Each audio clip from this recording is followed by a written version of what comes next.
Привет, друзья! Сегодня я хочу поговорить о чем-то, чего я обычно не обсуждаю в своих видео. И дело в том, что в последнее время меня все чаще окружает тема фури-фембоев. На самом деле я никогда не понимал, чего все в них так любят. Должно быть, это что-то вроде нового тренда или мода.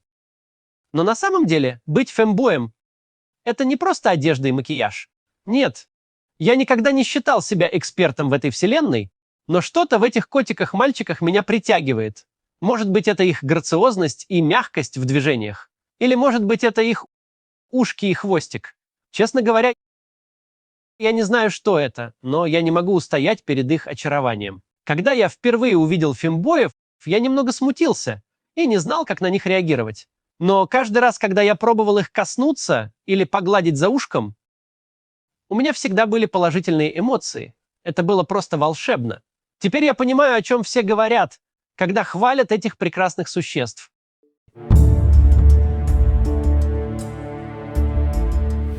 Как стать фури?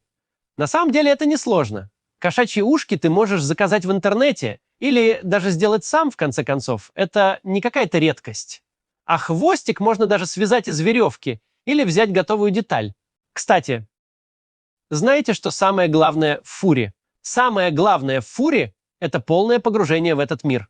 Это значит, что ты должен не просто носить ушки и хвостик, но и вести себя как настоящий котик. Ты должен быть мягким и нежным, грациозным и игривым. Это значит быть не просто человеком в костюме, а стать реальным очаровательным котиком. История фури-фембоев началась довольно давно, но настоящая популярность началась после развала Советского Союза. Именно в 90-е годы в России появилась субкультура готов, которые, наверное, были одними из первых, кто начал экспериментировать с образом фембоев.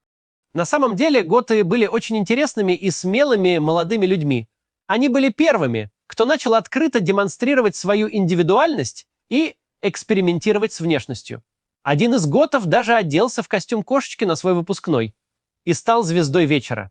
С тех пор идея фембоев стала популярной среди множества других субкультурных движений.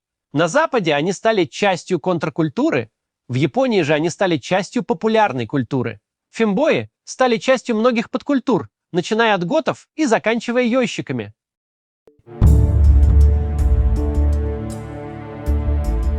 Итак, друзья, мы наконец-то закончили наше путешествие в мир очарования и грации фури-фембоев. Надеюсь, вы много узнали нового и смогли лучше понять, что такое быть фембоем.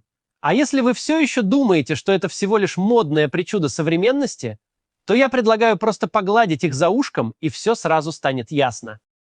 Вот такие пироги. До завтра, друзья!